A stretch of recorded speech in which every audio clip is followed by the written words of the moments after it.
नमो नारायण, नमो नारायण। जय गौ माता, वंदे मातरम, भारती को प्रणाम और हृदय से ओम शम शनिश्चराय नमः। प्रदर्शकों, मित्रों, साथियों, जहाँ एक निराशावादी व्यक्ति किसी भी कार्य में उसका दुष्परिणाम ढूंढ लेता है, वहीं लगनशील और आशावादी व्यक्ति हर एक कठिन कार्य में एक अवसर ढूंढ लेता है। अब आपको ये सोचना है कि आपको निराशावादी बनना है या आशावादी बनना है। ओम नमो नारायण। गुरु मंत्र विद्यार्थी महाराज के दर्शकों को मेरी ओर से ओम नमो नारायण। 14 मई 2025, लगभग 13 साल के बाद बृहस्पति देव मिथुन राशि में प्रवेश करेंगे। बृहस्पति देव की राशि अधिपति बुध देव है और क्लासिक में बुध देव को बृहस्पति देव की संतान माना है। हाँ, जैसा कि शास्त्र कहते हैं कि बुध देव चंद्रदेव के पुत्र है, तो बहुत सी चीजें हैं जब वो बुध देव की राशि मिथुन में बृहस्पति देव प्रवेश करेंगे। इसलिए मैं एक विशेष वीडियो लेकर आपके सामने आया हूं। बृहस्पति देव प्रत्येक राशि में लगभग 12 से 13 महीने रहते हैं। तो 14 मई 2025 रात्रि 10:50 पर के आसपास बृहस्पति देव वृषभ राशि से निकलकर मिथुन राशि में आएंगे। जिस समय बृहस्पति देव राशि परिवर्तन कर रहे हैं उस समय धनु लग्न है और धनु लग्न के राशि अधिपति बृहस्पति देव है और लग्नेश बृहस्पति देव सप्तम भाव मिथुन राशि में संचरण करेंगे और अपनी सप्तम पूर्ण दृष्टि से लग्न को देख रहे हैं। सूर्यदेव बुधदेव के साथ मेष राशि पंचम भाव, मंगलदेव कर्क राशि अष्टम भाव, चंद्रदेव वृश्चिक राशि 12वें भाव, शुक्रदेव शनिदेव राहुदेव मीन राशि चतुर्थ भाव और केतुदेव कन्या राशि 10वें भाव में से। ये उस समय ग्रह योगायोग है जब बृहस्पति देव वृषभ राशि से निकलकर मिथुन राशि में आए। लगभग 2 जून 2026 तक बृहस्पति देव मिथुन राशि में रहेंगे, लेकिन इसी बीच बृहस्पति 10 जून 2025 को अस्त होंगे और 6 जुलाई 2025 को पुनः उदय होंगे। 18 अक्टूबर 2025 शाम 7:46 पर अतिचारी गति से अपनी उच्च राशि कर्क में बृहस्पति देव संचरण करेंगे। मित्रों, साथियों, ये जो डेट मैं बोल रहा हूं कि 18 अक्टूबर 2025, ये डेट 2025 से लेकर 2033 तक, ये जो 8 साल है, क्लासिक और हमारा शास्त्र ये कहते हैं कि इन 8 सालों में बृहस्पति देव प्रत्येक साल अतिचारी गति से संचरण करेंगे। इसलिए इस वीडियो को बनाने का मुझे मौका मिला है, क्योंकि बहुत महत्वपूर्ण संचरण होगा और ये बताना बहुत जरूरी है। 11 नवंबर 2025 रात्रि 10:10 पर बृहस्पति कर्क राशि में वक्री होंगे। 5 दिसंबर 2025 बृहस्पति वक्री अवस्था में पुनः मिथुन राशि में प्रवेश करेंगे। 11 मार्च 2026 बृहस्पति देव सुबह 8:56 पर मार्गी होंगे और 2 जून 2026 को बृहस्पति देव राशि परिवर्तन कर राशि में आ जाएंगे। मित्रों, साथियों, वीडियो बनाने के पीछे बहुत महत्वपूर्ण कारण है, क्योंकि मैदानी ज्योतिष पर, चराचर जगत पर बृहस्पति देव के मिथुन राशि में संचरण का और अतिचारी गति 18 अक्टूबर जो अतिचारी गति करेंगे उसका एक विशेष प्रभाव रहेगा। साथियों, अर्थ, धर्म, ज्ञान, सुख, समृद्धि, आर्थिक संपन्नता, भौतिक क्षेत्र में उन्नति, दान, पुण्य, इन सब के कारक देवता बृहस्पति देव है। गोचर में बहुत कुछ परिवर्तन बृहस्पति देव की वजह से होगा। पुनर्जन्म के कर्म भी बृहस्पति देव से देखे जाते हैं। भौतिक क्षेत्र नहीं, आध्यात्मिक क्षेत्र में भी कितनी उन्नति करेगा यह जानकारी बृहस्पति देव से मिलती है। तो देवगुरु बृहस्पति धर्म, अर्थ, काम, मोक्ष, ये 4 प्रकार के पुरुषार्थ के दाता है और नवग्रह में सबसे नैसर्गिक शुभ ग्रह देवगुरु बृहस्पति है। महिलाओं के लिए बृहस्पति जीवन साथी का कारक है और पुरुषों के लिए धन का कारक है। यदि चंद्र लगन से देखा जाए तो आपकी जन्म राशि से दूसरे, 5वें, 7वें, 9वें और 11वें भाव में गोचर वर्ष बृहस्पति सदैव उत्तम और लाभदायक फल प्रदान करते हैं। बाकी शेष भाव में कुछ कम फल प्रदान करते हैं और कुछ भाव में प्रतिकूलता भी प्रदान करते हैं। मित्रों, साथियों, बृहस्पति देव वृद्धि के कारक है, इसलिए अच्छा हो या चाहे बुरा, अच्छे भाव में बैठेंगे अच्छा फल और बुरे भाव में बैठेंगे तो बुरा वृद्धि करेंगे, क्योंकि योग वृद्धि कारक है। 18 अक्टूबर 2025 से 5 दिसंबर 2025 गोचर में एक अद्भुत लाभकारी योग बनेगा, लेकिन मैदानी के हिसाब से अतिचारी गति कुछ अलग तरह का संकेत दे रहा, उस विषय पर मैं थोड़ी देर में आऊंगा। 14 मई 2025 को बृहस्पति मृगशिरा के प्रथम चरण में प्रवेश करेंगे। मृगशिरा नक्षत्र के स्वामी मंगलदेव है। बृहस्पति देव और मंगल देव में अनुकूल मित्रता है। पिछले 50-55 सालों के अनुभव से कहता हूं कि बृहस्पति जब मृगशिरा नक्षत्र में जब संचरण करेंगे तभी सभी जातक अपने कार्य में बहुत सजग, बहुत चौकन्ना और बहुत ही व्यवस्थित ढंग से काम करेंगे। न चाहते हुए व्यक्ति चारों ओर से चौकन्ना रहेगा, क्योंकि मृगशिरा नक्षत्र का जो सिंबल है वो हिरण का सिर है, और हिरण का सिर यानी गति, हिरण में गति बहुत ज्यादा है, वो तेज गति से भागता है। जिस भाव में बृहस्पति विराजमान होंगे उस भाव में एक विशेष गति आएगी, चपलता आएगी, चंचलता आएगी। उस भाव के कारकों के प्रति आप स्वतः ही सजग हो जाएंगे। जैसे यदि बृहस्पति पंचम भाव में है तो संतान को लेकर, शिक्षा को लेकर, शेयर मार्केट को लेकर, खेल के मैदान को लेकर युवा सजग रहेंगे। इन सब को लेकर व्यक्ति सजग हो जाएगा। यदि धन भाव है तो धन को लेकर सजग होगा, और कर्म भाव में है तो काम को लेकर, नौकरी लेकर सजग होगा, जॉब को लेकर सजग होगा। 2025 की अभी पहले चर्चा कर लेता हूं। 13 जून को बृहस्पति आद्रा नक्षत्र में प्रवेश करेंगे, और आद्रा नक्षत्र स्वामी राहु देव। यह समय एक विशेष तरह का दुस्साहस का होगा। आपकी निर्णय क्षमता प्रभावित होगी, हर क्षेत्र में आप विस्तार के बारे में सोचेंगे और बहुत एनर्जेटिक आप रहेंगे। यह प्रभाव उस भाव पर भी पड़ेगा जिस भाव में बृहस्पति देव संचरण करें या जिस भाव में राहु देव संचरण करें। 13 अगस्त 2025 को बृहस्पति पुनर्वसु नक्षत्र में प्रवेश करेंगे, और पुनर्वसु नक्षत्र मिथुन और कर्क दोनों में आता है, और पुनर्वसु नक्षत्र के अधिपति देवता बृहस्पति देव है। आपकी सोच में बृहस्पति देव का प्रभाव आएगा, यानी वैचारिक क्षमता, ज्ञान, धर्म, आराधना, आध्यात्म, ये सारी चीजें प्रभावित होगी। पुनः एक बार समझने की कोशिश कीजिएगा। बृहस्पति देव उच्च शिक्षा, सौम्य विचार, सकारात्मक सोच, भाग्य, संतान, बैंक बैलेंस, लीडरशिप, धर्म, देश विदेशों का भ्रमण, इन सब के कारक बृहस्पति देव कहीं न कहीं आपको इन सब कार्यों में सुख प्रदान करेंगे। वास्तव में बृहस्पति देव यदि आपके लिए शुभ प्रभाव में विराजमान है, शुभ स्थान में बैठे हैं, शुभ भाव में बैठे, तो निश्चित इन सारी वस्तुओं की प्राप्ति आप होगी। गोचर का फल बहुत प्रभावशाली रहेगा। अब मैं आपको यह जनाना चाहता हूं, यह बताना चाहता हूं कि मैदनी ज्योतिष की मैं बात कर रहा हूं। चराचर जगत में 14 मई 2025 से लेकर 2033 के बीच में बृहस्पति देव की अतिचारी गति प्रत्येक साल में होगी, और इस गति की वजह से बहुत कुछ बदलने वाला है। इन वर्षों में प्रत्येक साल में एक बार, 8 साल है, ये 8 साल है 2025 से 2033 तक। इन 8 सालों में बृहस्पति देव फास्ट फॉरवर्ड मोशन में गति करेंगे। ये 8 साल विश्व के लिए मैदनी ज्योतिष के हिसाब से परिवर्तन के अनेक संकेत मिल रहे हैं। जिन जिन चीजों के कारक बृहस्पति देव है उन सब में भारी मात्रा में बदलाव का संकेत नजर आ रहा है, ट्रांसफॉर्मेशन का संकेत नजर आ रहा है। भारतीय क्लासिक में ज्योतिर्विद वैद्यनाथ जी ने कहा है कि education system, social media, finance, banking, आध्यात्मिकता, धर्म, स्पेस, वेदर, क्लाइमेट, न्यायिक व्यवस्था, मेडिसिन के क्षेत्र में बृहस्पति का विशेष प्रभाव है, और इस क्षेत्र में बहुत कुछ परिवर्तन का संकेत नजर आ रहा है। सभी ग्रहों के साथ वर्ष में एक बार 8 साल तक बृहस्पति देव की गति में परिवर्तन आएगा, और 14 मई 2025 से लेकर 2033 तक प्रत्येक साल में एक बार अतिचारी गति से भ्रमण करेंगे, और ये 8 साल विशेष परिवर्तन के संकेत दे रहे। ज्योतिर्विद आचार्य मिश्र ने एक जगह कहते हैं कि जब बृहस्पति देव अतिचारी होंगे तो कुछ एरिया में सकारात्मक परिणाम भी मिलेंगे और कुछ एरिया में नकारात्मक परिणाम भी देखने को मिलेंगे। मित्रों, साथियों, 13 साल के बाद बृहस्पति देव का संचरण मिथुन में हो रहा है, और एक महत्वपूर्ण राशि परिवर्तन है।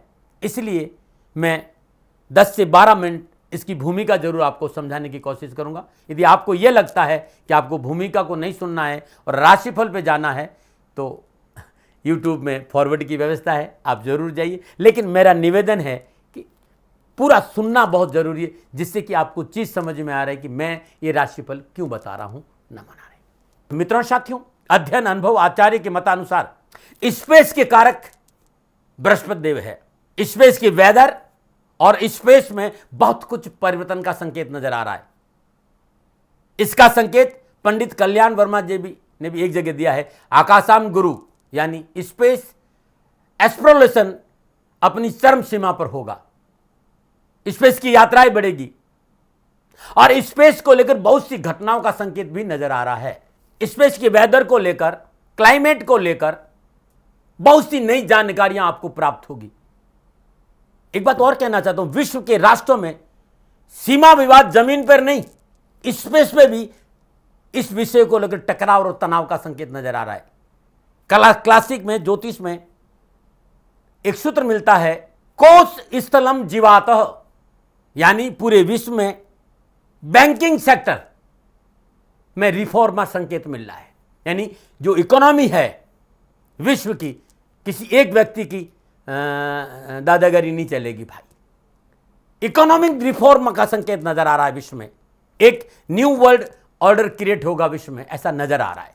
जब बृहस्पति देव अतिचारी गति में संचरण करेंगे, और ये 8 साल में एक बार, हर साल एक बार जरूर करेंगे, तो मुझे ये जो मेरा जो अनुभव है इन 50-55 सालों का, चांदी और सोने के मार्केट में तेजी आएगी। ऋषि भद्रायण जी एक जगह कहते हैं कि नए वायरस जैसी कुछ समस्याओं का, जैसे कि कोरोना में कुछ था, तो विश्व में कहीं न कहीं वायरस के अफवाहें, वायरस की चीजें परेशान कर सकती। एजुकेशन के सेक्टर में सकारात्मक परिवर्तन का संकेत है, ऐसा गणनाओं को ध्यान से देखने में लगता है। मित्रों साथियों, संपूर्ण विश्व की बात, मैदानी संपूर्ण चराचर जगत की बात करती है, तो बृहस्पति देव न्याय प्रणालिका का रिप्रेजेंटेटिव करते हैं। न्याय जो प्रणाली है उसका रिप्रेजेंटेटिव बृहस्पति देव करते हैं। तो न्याय के क्षेत्र में बहुत कुछ रिफॉर्म होगा। जो इस वर्तमान में जो न्याय का ढांचा है ये बदलता हुआ नजर आ रहा है। स्पेस और स्पेस वेदर की चेंजिंग की वजह से स्पेस में सैटेलाइटों में नुकसान का संकेत नजर आ रहा है, और साथ ही जलवायु परिवर्तन का संकेत भी है। और ऐसा प्रारंभ कब होगा, ध्यान रखिएगा, 18 अक्टूबर 2025 से, क्योंकि उस समय 11 नवंबर तक बृहस्पति देव अतिचारी गति से कर्क राशि में संचरण करेंगे। इन 8 सालों में बृहस्पति देव में कुछ न कुछ परिवर्तन जरूर होगा। मित्रों साथियों, ये मैदानी ज्योतिष के आधार पर मैं अपना अनुभव आपके साथ में रख रहा हूं, क्योंकि इसके बाद मुझे 12 राशियों पर बोलना है। आपकी राशि पर बृहस्पति देव का क्या प्रभाव रहेगा, 12 के 12 राशियों का राशिफल गुरुमंत्र में दाती महाराज पर बहुत जल्दी आ रहा है, लेकिन ये संपूर्ण चराचर जगत के लिए बहुत जरूरी था कि बृहस्पति देव का जो अतिचारी गति है ये 8 साल तक रहेगी, और प्रत्येक साल में एक बार जरूर होगी, और इसका प्रभाव संपूर्ण चराचर जगत पे पड़ा है। Prevention better than cure. मित्रों साथियों, ये जो अनुभव है 55 सालों की क्लासिक साधना के आधार पर, ज्योतिष के आधार पर मैंने अपना अनुभव आपसे शेयर किया। मैं प्रजापिता ब्रह्मानी हूँ, ना हथेली में सरसों उगाता हूँ। सेकंड ओपिनियन का अधिकार सदा मैं आपके देता हूँ। मैं वैज्ञानिकों से, आचार्यों से इस विषय पर शोध के लिए जरूर प्रार्थना करूंगा। सेकंड ओपिनियन का अधिकार है, मानो न मानो ये आपकी मर्जी है। इस विषय पर विज्ञानियों और विद्वानों को शोध अवश्य करना चाहिए। मैं राशिफल की सारी जानकारी आपको दूंगा, लेकिन ऐसा मेरा अनुभव था जो मैंने आपके सामने रखा, न बना रहे। मित्रों साथियों, ये जो राशिफल है वो जनरल प्रोडक्शन है, ग्रह गोचर के आधार पर मेरा निजी आंकलन है। आप ये जानना चाहते हैं कि लगभग 13 साल के बाद बृहस्पति देव मिथुन राशि में संचरण कर रहे हैं, आपकी अपनी राशि पर क्या प्रभाव पड़ेगा, तो इसके लिए मुझे जन्म कुंडली चाहिए होती है। तो ये जनरल प्रोडक्शन है। आप अपने बारे में जानना चाहते हैं तो नीचे नंबर आ रहे हैं, इन नंबर पर संपर्क करके अवश्य मेरे से जानकारी हासिल कर सकते हैं। राशिफल चंद्र राशि पर आधारित है, नाम राशि पर आधारित है, लेकिन लगन को मैंने ध्यान में रखा है। फिर भी चंद्र राशि का राशिफल सटीक माना जाता है। राशिफल पुरुषों के लिए भी है, महिलाओं के लिए भी है, बुजुर्गों के लिए भी है और बच्चों के लिए भी है। नमन। अब मैं राशि चक्र भज चक्र की 6ठी राशि यानी कन्या राशि वालों के लिए बृहस्पति देव का मिथुन राशि 10वें भाव में संचरण का क्या संकेत मिल रहा है, इस पर चर्चा करूंगा। मित्रों साथियों, 9 ग्रहों में से सबसे नैसर्गिक शुभ ग्रह कन्या राशि वालों के लिए मिथुन राशि 10वें भाव में संचरण करेंगे, और 10वें भाव में विराजमान बृहस्पति देव की पंचम दशा तुला राशि धन भाव, सप्तम दशा धन राशि चतुर्थ भाव, और धनु राशि बृहस्पति देव की मूल त्रिकोण राशि है, और नवम दशा कुंभ राशि 6ठे भाव पर रहेगी। 14 मई तक बृहस्पति देव का शनिदेव से त्रिकादश संबंध है। उसके बाद शनिदेव चतुर्थ और दशम संबंध में संचरण करेंगे, और 18 अक्टूबर से 5 दिसंबर तक शनिदेव और बृहस्पति देव का नवम पंचम योग रहेगा। राहुदेव और बृहस्पति देव का संबंध षडाष्टक है, और केतुदेव और बृहस्पति देव का संबंध त्रिकादश रहेगा। कन्या राशि और कन्या लगन, बृहस्पति देव का 10वें भाव में संचरण, बृहस्पति देव का 10वें भाव में संचरण क्या संकेत दे रहा है? लगन में कन्या राशि और 10वें भाव में मिथुन राशि, इन दोनों राशि के राशि अधिपति देव बुध देव है। और इसमें कोई डाउट मुझे नहीं, नो डाउट कन्या राशि वालों चतुर्थ और सप्तम भाव के स्वामी बृहस्पति देव दसम भाव में उत्तम लाभ का संकेत दे रहे हैं। कारोबार के नए साधन उपलब्ध कराएंगे। मोटा मोटा मैं आपको बताने जा रहा हूं, कारोबारी योजनाएं सफल होकर भाग्य पूर्णता आपके पक्ष में है। पिता को आगे बढ़ने का मौका मिलेगा। कैरियर और नौकरी में एक से अधिक साधनों पर कार्यों का विस्तार होगा, क्योंकि बृहस्पति जहां बैठते हैं वहां विस्तार देते हैं, या कर्म का विस्तार करेंगे। एक से अधिक रोजगार के साधन उपलब्ध होंगे। अच्छी अच्छी कंपनी में नौकरी का ऑफर मिलेगा और कारोबार में अच्छे लोगों के साथ आपके संबंध बनेंगे। नौकरियों को लेकर, व्यापार को लेकर बृहस्पति देव का यह राशि परिवर्तन आपको बहुत अच्छी अपॉर्चुनिटी का अवसर दे रहा है। इस समय व्यापार और नौकरी में उत्तमता के साथ साथ नए तरीकों को अपनाने का अवसर मिलेगा और लाभ मार्ग प्रशस्त होगा। सक्रियों का अच्छा साथ मिलेगा। नौकरी में उच्च अधिकारी प्रसन्न होंगे।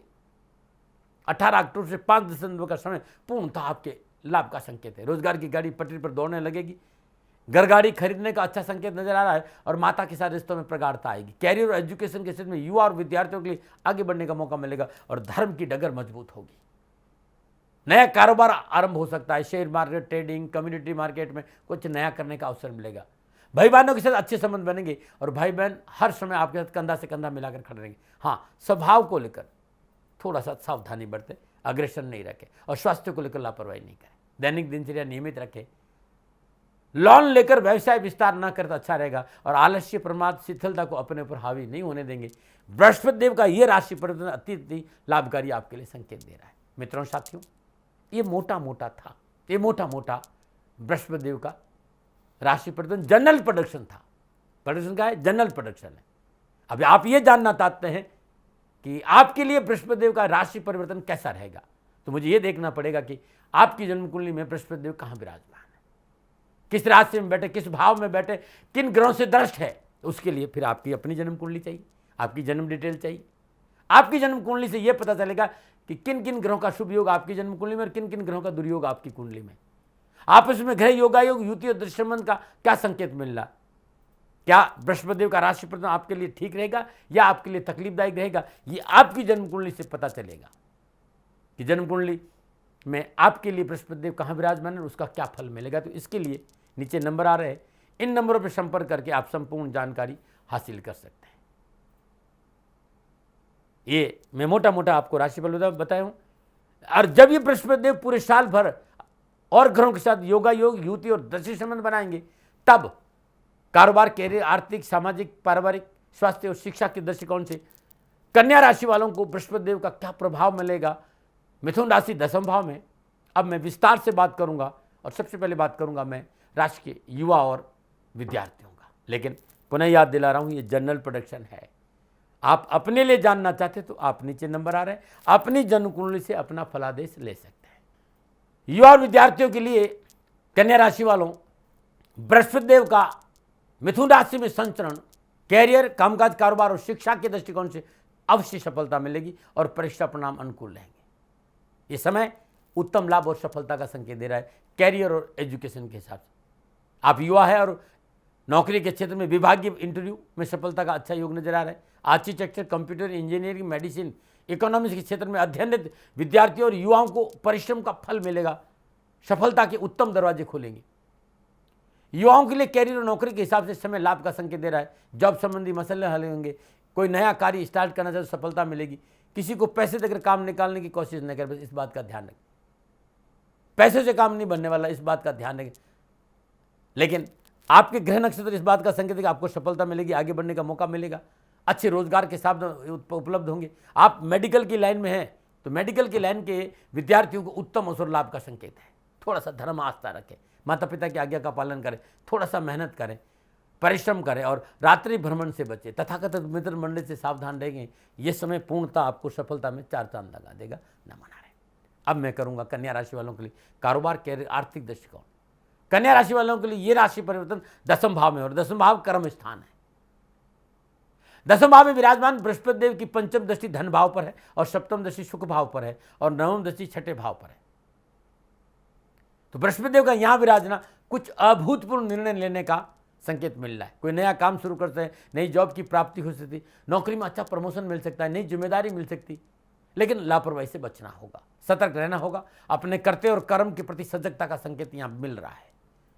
लेकिन ग्रह योगायोग संपूर्ण इस बात का संकेत आर्थिक पक्ष सुदृढ़ होगा, देश विदेश से नए कारोबारी संबंध बनेंगे, आयात और निर्यात के काम में लाभ मिलेगा, कोर्ट कचहरी के मसले हल होंगे, सरकारी और गैर सरकारी नौकरी में मनोनुकूल सफलता मिलेगी और कैरियर और नौकरी में अकस्मात सुपरिणाम देखने को मिलेंगे और प्रमोशन हो सकता है। बहुत खुश होंगे, आपको नई जिम्मेदारी दे सकते हैं। 6 जुलाई के बाद कारोबार में बढ़ोतरी, आर्थिक सुदृढ़ता के साथ नौकरी में बड़ी सफलता का संकेत नजर आ रहा है। 10वें भाव में विराजमान बृहस्पति देव मेहनत, परिश्रम, संघर्ष का पूर्ण फल प्रदान करेंगे और नए व्यवसायिक संबंध में नई नौकरी लग सकती। लाभदायक नौकरी परिवर्तन का संकेत भी है। आप अध्यात्मवेता है, प्रचारक है, प्रवक्ता है किसी पार्टी के, या आप कोई स्कूल कॉलेज यूनिवर्सिटी आपकी है, आप शिक्षक है, सलाहकार है, परामर्शदाता है, कंसल्टेंट है। इसके साथ आप जॉब में या सर्विस प्रोवाइडर सेक्टर में या कैरियर कंसल्टेंट, इन सब क्षेत्र में कुछ अच्छा करने का मौका बृहस्पति देव आपको यहाँ देंगे। यह समय आपके लिए ठीक रहेगा। भूमि और भवन का लाभ मिलेगा और शत्रु परास्त होंगे और नया काम भी शुरू कर सकते हैं। 10 जून से लेकर 6 जुलाई और 11 नवंबर से लेकर वर्ष के अंत तक कुछ मामलों को लेकर पारिवारिक रजामंदी बहुत जरूरी, विशेषकर आर्थिक मामलों को लेकर पारिवारिक रजामंदी से काम करें। निवेश हो चाहे व्यवसाय विस्तार, घर के बुजुर्गों के बिना न करें। इस समय पूर्णतः चुनौतियों का संकेत दे रहा है। कौन सा? तो 10 जून से 6 जुलाई और 11 नवंबर से वर्ष के अंत तक का समय। लापरवाही नहीं करें, चाहे शेयर मार्केट हो, चाहे कमोडिटी का मार्केट हो, ट्रेडिंग हो, सावधानी से कार्य करें। रिश्तों को विशेष सावधानी बरतना होगा, न मना रहे। अब मैं बात करूंगा पारिवारिक और सामाजिक दृष्टिकोण से। कन्या राशि वालों, पारिवारिक सामाजिक दृष्टिकोण से बृहस्पति चतुर्थ और सप्तम भाव के स्वामी 10वें भाव में विराजमान है।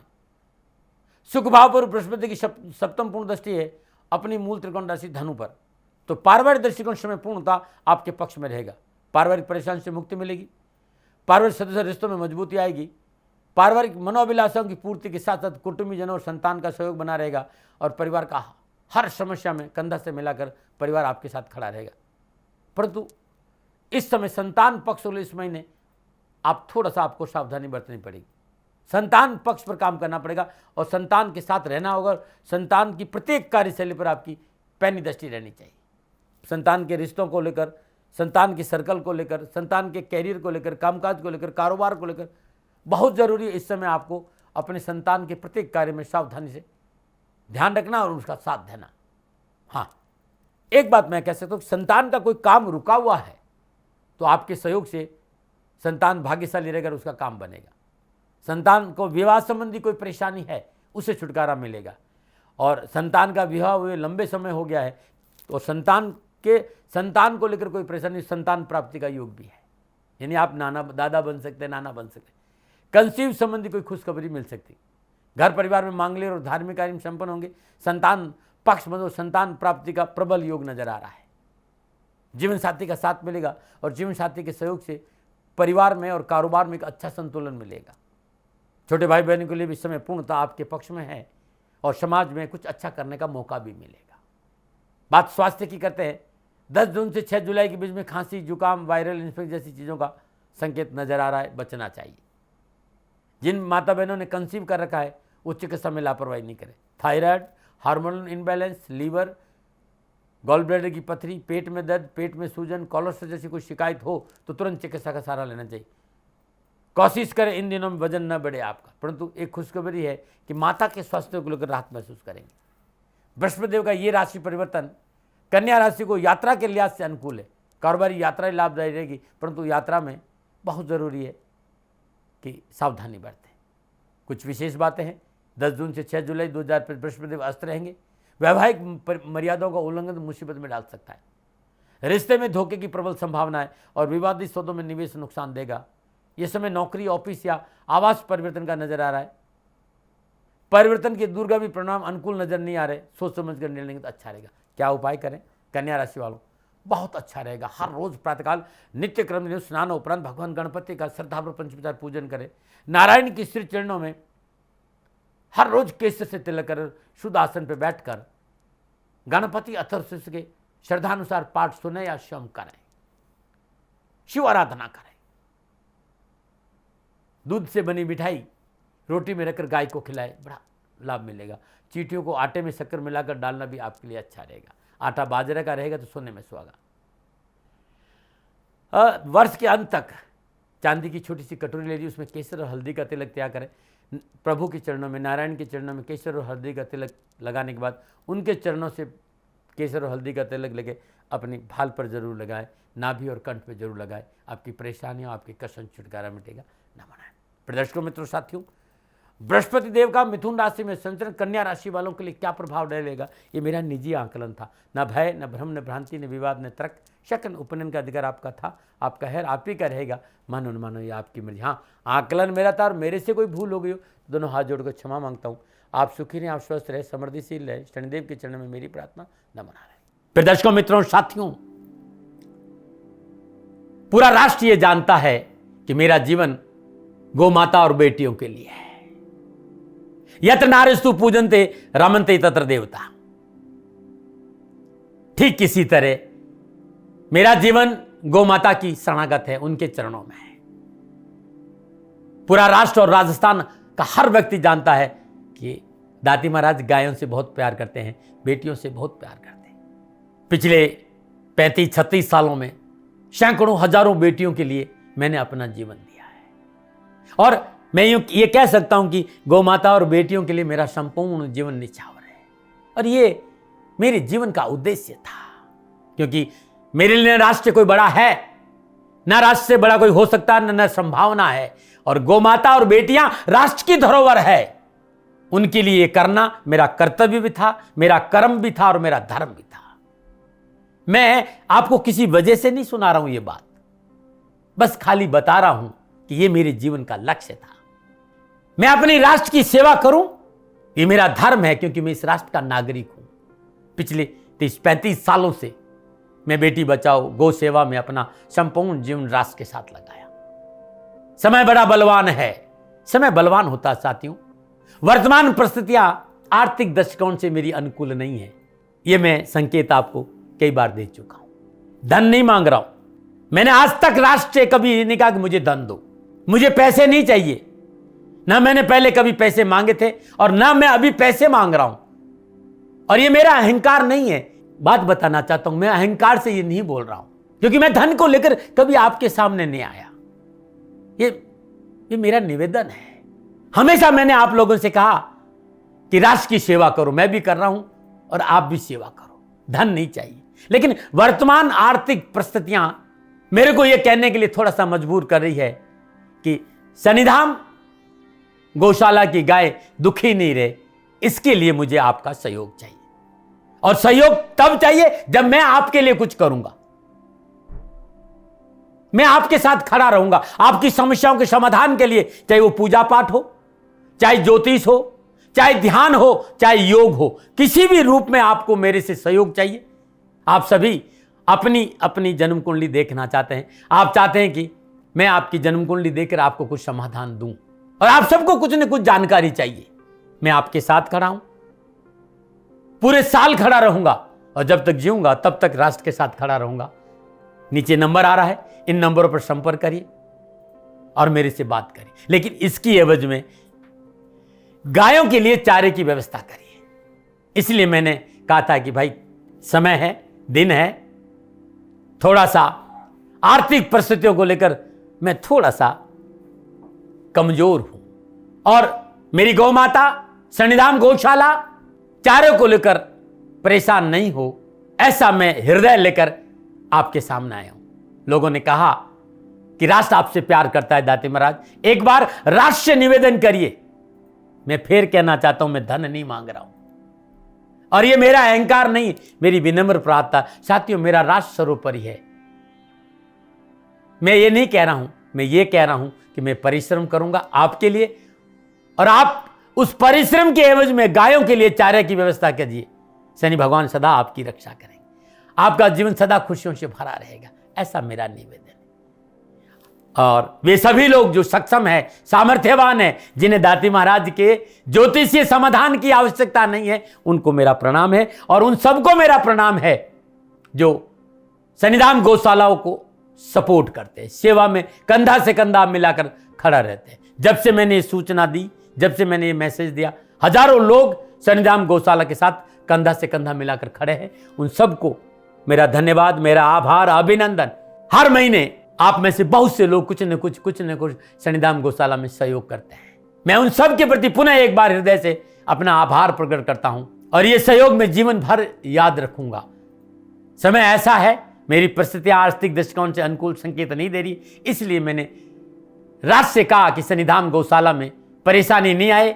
सरकार सपोर्ट करती है, सरकार की तरफ से जो वो करना चाहती वो करती, लेकिन उससे पूरा नहीं पड़ता है। सरकार की अपनी सीमाएं हैं साथियों, और उससे पूरा नहीं पड़ता है, और अपनी मर्यादाएं भी और सीमाएं। शासन के पास और बहुत से काम है साथियों। फिर भी मैं शासन का भी धन्यवाद दूंगा जो हमारे साथ वो खड़े हैं। पुनः हृदय से एक बार निवेदन करना चाहता हूं, आपको लगता है कि दाती महाराज के साथ शनिधाम गौशाला में खड़ा रहना है तो नंबर नीचे आ रहे हैं, जरूर सहयोग करिएगा। मेरा कोई दबाव नहीं है, समय काल परिस्थिति के अनुसार दाती महाराज की ये प्रार्थना है। मैं दाती महाराज आपका हूं और आप मेरे हो, मुझे लगा कि आपको कहना देना चाहिए। राशिवासियों, व्यापारी नहीं हूं, समय है आज आपसे कह रहा हूं। और यदि आप अपने आसपास भी जो गायें उनकी भी सेवा करते हैं तो ये भी सेवा मेरे को बहुत खुशी हो, क्योंकि गौ माता दुखी नहीं रहनी चाहिए, बस इस बात का ध्यान रखिएगा। पुनः हृदय से आभार। ओम नमो नारायण।